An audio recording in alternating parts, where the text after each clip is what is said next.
Perkenalkan, nama saya M. Ramdhani dari Program Studi Agribisnis Fakultas Agroteknopreneur dan Agraria Universitas Nusa Bangsa Bogor. Saya akan menyampaikan laporan kegiatan PBL terkait dengan proses fermentasi pada pembuatan tempe di Kelurahan Tugu Selatan, Kota Jakarta Utara.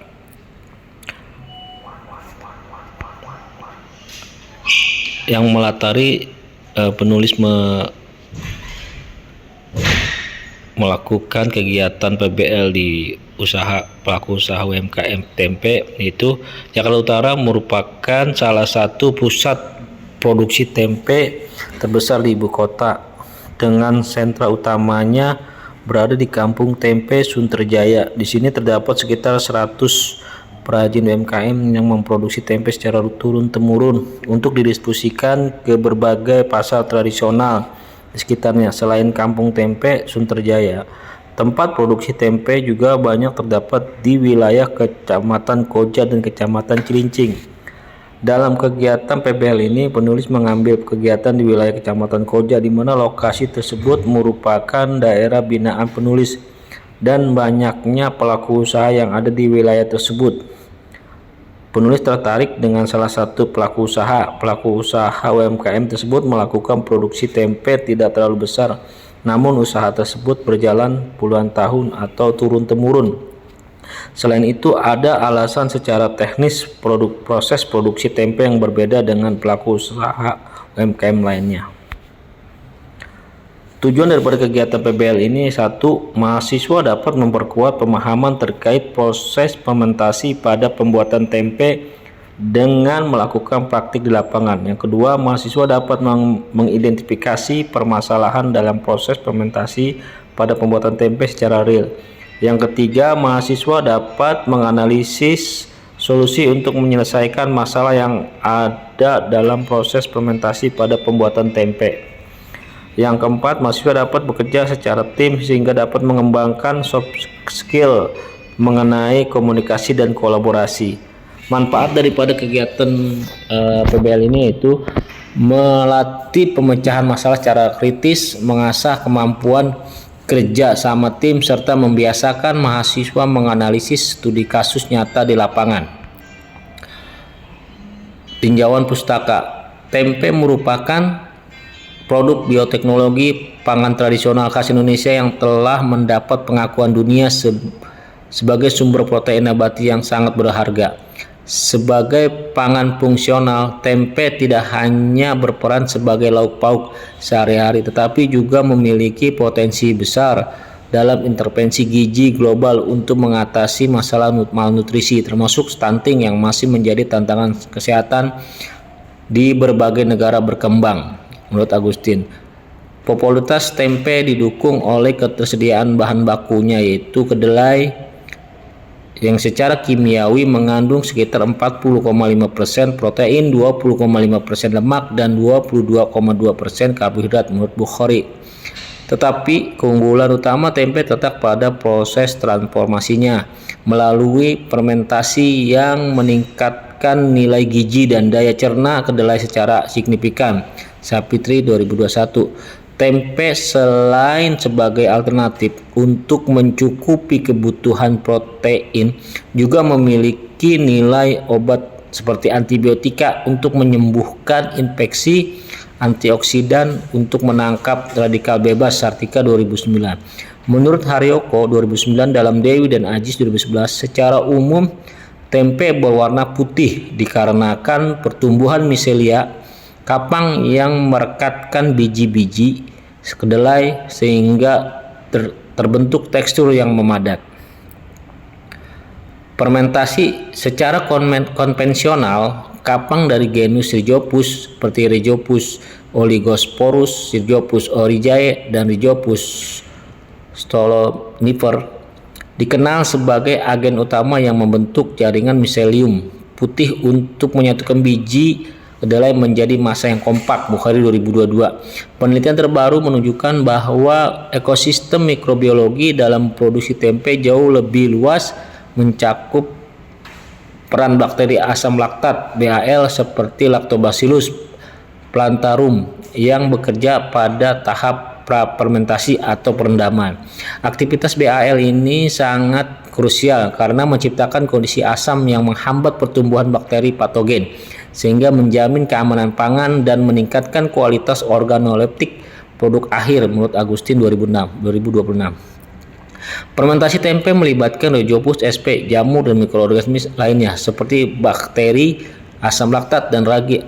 Ada 4 langkah penting untuk membuat tempe, termasuk merendam, kemudian merebus kacang kedelai, inokulasi kapang, menggunakan starter yang disebut ragi, mengandung banyak mikroorganisme terutama Rhizophus sp, dan inkubasi pada suhu kamar selama 24-36 jam. Kandungan gizi tempe. Di dalam tempe, kandungan gizinya lebih baik dibandingkan dengan kendala dan produk turunan lainnya. Kandungan tersebut diantaranya ialah vitamin B2, vitamin B12, niacin, dan juga asam patotenat. Bahkan hasil analisis gizi tempe menunjukkan kandungan niacin sebesar 1,13 mg per 100 gram berat tempe yang dimakan. Menurut Dwi Naningsih 2010 dalam Dewi dan Aji 2011, kelompok vitamin yang terdapat di dalam tempe terdiri atas 2 jenis, yaitu yang larut di dalam air vitamin B kompleks dan larut lemak vitamin A, D, E, dan K. Tempe memiliki sumber vitamin B yang potensial. Jenis vitamin tersebut ialah vitamin B1 tiamin, vitamin B2 riboflavin, asam patotenat, asam nikotinat atau niacin, vitamin B6 piridoksin, dan vitamin B12 cyanocobalamin. Tempe merupakan satu-satunya sumber nabati yang memiliki kandungan B12. Metode pelaksanaan kegiatan PBL yaitu waktu dan pelaksanaan. Waktu pelaksanaan kegiatan PBL ini selama 12 minggu dan lokasi pelaksanaan kegiatan di pabrik tempe UMKM milik Pak Saripan, Jalan Batu Tumbuh, RW 05, Kelurahan Tugu Selatan, Kecamatan Koja, Kota Besar, Jakarta Utara. Alat dan bahan yang digunakan dalam pembuatan tempe: bahan kacang kedelai yang sudah dipilih kualitasnya baik dan bersih, ragi tempe sebagai inokulum menggunakan ragi khusus tempe, takarannya 1 gram untuk 1 kg kedelai. Air bersih digunakan untuk mencuci dan merendam. Kemudian peralatan digunakan wadah besar, tong plastik, kemudian panci dan drum kaleng, tampah saringan, alat pembungkus, tusuk taste atau lidi. Langkah-langkah tahapan pembuatan tempe: 1. Penyortiran dan pencucian. Bersihkan biji kedelai dari kotoran seperti batu, kerikil, atau gabah, lalu cuci bersih menggunakan air mengalir sebanyak 2-3 kali hingga airnya jernih. Kemudian didiamkan selama 1-2 jam. 2. Perebusan. Rebus kedelai selama 30 menit hingga mendekati setengah matang agar bijinya lebih lunak. Yang ketiga, perendaman, pengasaman. Rendam kedelai yang telah direbus selama 12-18 jam. Proses ini memicu fermentasi asam laktat alami yang membantu proses perkembangan jamur tempe nantinya. 4. Pengupasan kulit ari. Cuci dan remas-remas kedelai untuk melepaskan kulit arinya. Bilas kembali hingga keping kedelai benar-benar bersih dari kulit. Kemudian yang kelima, penirisan dan pengeringan. Tiriskan dan hamparkan kedelai di atas tampah bersih, biarkan hingga benar-benar dingin dan kering, tidak ada sisa air menetes agar ragi bekerja optimal dan tempe tidak busuk. Peragian atau inokulasi. Taburkan ragi tempe Rhizophus oligosporus secara merata pada kedelai yang sudah dingin. Takaran ideal 1 gram untuk 1 kg kedelai. 7. Pengemasan. Masukkan kedelai yang sudah beragi di dalam wadah atau bungkus, misalkan daun pisang atau plastik yang diberi lubang kecil-kecil. Untuk di tempatnya Pak Saripan dengan menggunakan plastik. Kemudian 8. Untuk fermentasi. Simpan bungkusan kedelai di suhu ruang atau tempat hangat selama 24-48 jam. Tempe siap dipanen ketika seluruh permukaan kedelai tertutup rapat oleh miselia putih menyerupai kapas. Hasil dan pembahasan dari kegiatan PBL ini yaitu berdasarkan hasil wawancara dan langsung melihat proses pembuatan tempe pada pelaku usaha UMKM produksi tempe, dapat dilihat proses pembuatan yang dilakukan pada tiap pelaku usaha tempe berbeda-beda. Tidak semua pelaku usaha menerapkan proses pembuatan tempe yang mengacu pada teori, tetapi pengalaman yang selama dilakukan menjadikan rahasia pelaku usaha agar proses produksi tidak banyak mengeluarkan biaya. Salah satu tempat pelaku usaha UMKM milik Pasaripan di mana polisi melakukan kegiatan PBL, pelaku usaha ini berbeda proses dengan yang lain. Ada sedikit perbedaan yang dilakukan oleh pelaku usaha ini, yaitu dengan melakukan perendaman terlebih dahulu sebelum dilakukan pemasakan atau perebusan, sedangkan dalam proses fermentasi dilakukan sama dengan pelaku usaha lainnya. Nah, proses produksi tempe yang dilakukan pelaku usaha ini dapat digambarkan pada alur berikut seperti yang terlihat di layar. Kemudian, nah ini juga gambar prosesnya, pencucian, kemudian perendaman, perebusan, dan penirisan. Setelah itu proses fermentasi. Nah, tahap fermentasi asam laktat saat perendaman kedelai berperan penting dalam menciptakan kondisi asam yang menghambat bakteri patogen dan mendukung keberhasilan fermentasi tempe. Agustin 2026. Proses fermentasi tempe oleh kapang Rhizopus sp menghasilkan enzim protease dan pitase yang memecah protein serta menurunkan asam pitat. Selain itu, karbohidrat juga diubah menjadi asam laktat dan asetat sehingga meningkatkan nilai gizi kedelai. Sari dan kawan 2024. Tempe sebagai pangan fermentasi memiliki potensi dalam mengatasi malnutrisi karena meningkatkan bioavailabilitas protein, zat besi, dan vitamin B12, serta konsumsi rutin tempe dapat memperbaiki status gizi terutama pada kelompok rentan seperti anak-anak dan ibu hamil, menurut Zahra dan kawan 2025. Konsentrasi ragi dan lama fermentasi berpengaruh terhadap kualitas tempe. Konsentrasi ragi yang lebih rendah dan waktu fermentasi yang lebih singkat meningkatkan kadar protein, sedangkan konsentrasi ragi yang lebih tinggi dan waktu fermentasi yang lebih lama meningkatkan kadar serat.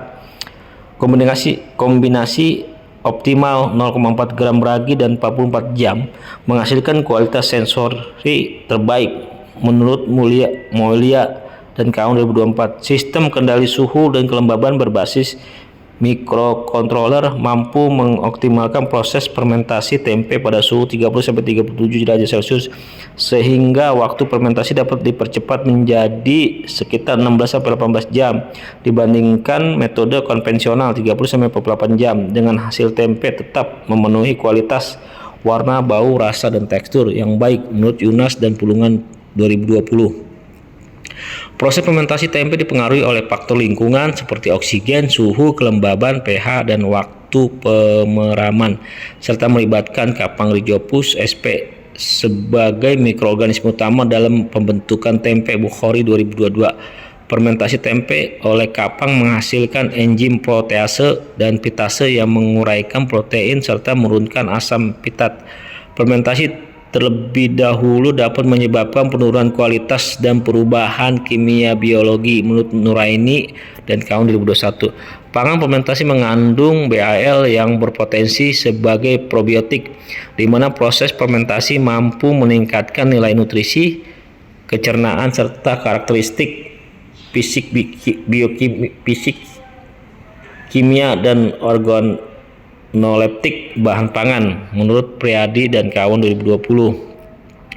Secara umum, berbagai penelitian menunjukkan bahwa fermentasi tempe merupakan bentuk bioteknologi konvensional yang memberikan dampak signifikan terhadap peningkatan kualitas gizi kedelai.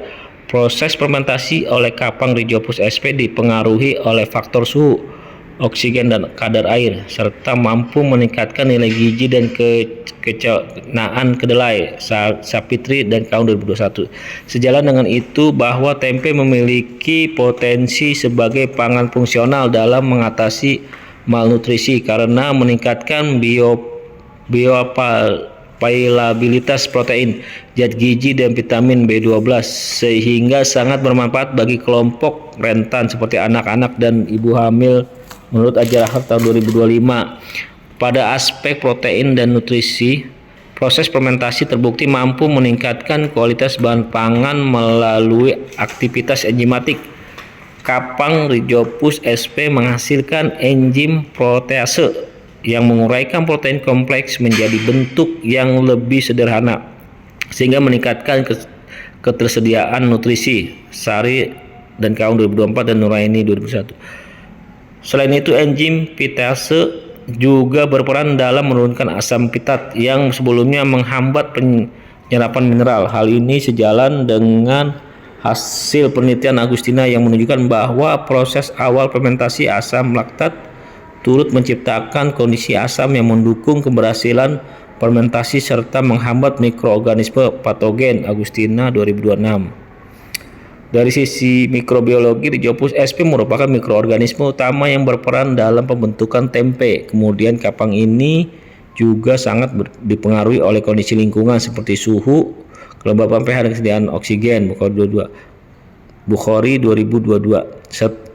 Selain itu, aktivitas fermentasi juga melibatkan pembentukan miselium yang meningkatkan biji kedelai menjadi struktur kompak sekaligus menghasilkan perubahan kimia yang meningkatkan kualitas produk akhir. Kemudian faktor mineral seperti zinc dapat mempengaruhi pertumbuhan miselium, di mana kadar zinc yang terlalu tinggi justru dapat menghambat aktivitas fermentasi menurut Cahyani 2024. Pada aspek kondisi proses fermentasi, berbagai penelitian menunjukkan pentingnya pengendalian parameter lingkungan.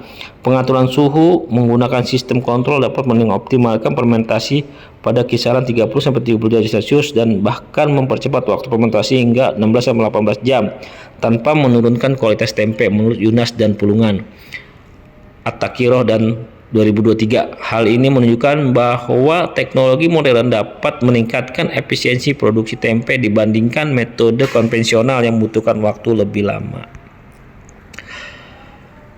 Namun demikian, kualitas tempe sangat dipengaruhi oleh faktor lingkungan dan teknik produksi seperti suhu, kelembapan, waktu fermentasi, serta kualitas starter. Variasi kondisi tersebut dapat menyebabkan perbedaan mutu produk akhir, sehingga standarisasi proses fermentasi menjadi penting untuk menghasilkan tempe yang konsisten. Oleh karena itu, penelitian lanjutan diperlukan untuk mengoptimalkan proses fermentasi secara mendukung inovasi produksi tempe yang lebih efisien dan berkelanjutan menurut Fadilatun Nisa 2026. Bab penutup kesimpulan. Proses fermentasi pada produksi tempe kedelai merupakan transformasi bioteknologi kompleks yang secara fundamental mengubah profil nutrisi bahan baku menjadi pangan fungsional yang lebih unggul melalui aktivitas enzimatik dari kapang Rhizopus sp dan peran krusial bakteri asam laktat. Selama tahap perendaman, kedelai mengalami perombakan makromolekul menjadi senyawa sederhana yang meningkatkan daya cerna serta bioavailabilitas nutrisi penting termasuk protein, zat besi, kalsium, dan vitamin B12. Optimalisasi karakteristik gizi tempe sangat bergantung pada pengendalian parameter lingkungan yang presisi. Penggunaan teknologi kontrol suhu dan kelembaban terbukti mampu meningkatkan efisiensi produksi dengan mempercepat waktu fermentasi menjadi 16-18 jam tanpa mengorbankan kualitas organoleptik maupun nilai gizi produk akhir. Selain itu, proses fermentasi secara signifikan menurunkan kadar zat anti nutrisi seperti asam pitat yang menjadikannya solusi pangan strategis dalam intervensi kesehatan masyarakat, khususnya untuk mengatasi masalah malnutrisi dan stunting. Sarannya untuk pelaku usaha UMKM milik Pasarepan dalam produksi tempe sebaiknya lokasi dipisahkan atau diberi pembatas yang sesuai dengan lokasi ternak sapinya, karena lokasi produksi ini berhimpitan dengan kandang sapi. Dan yang kedua, lokasi pencahayaannya kurang atau kurang penerangan lampu. Kemudian daftar pustaka. Terima kasih, ini yang dapat saya sampaikan laporan kegiatan PBL. Mohon maaf, wabillahi taufiq wal hidayah. Wassalamualaikum warahmatullahi wabarakatuh.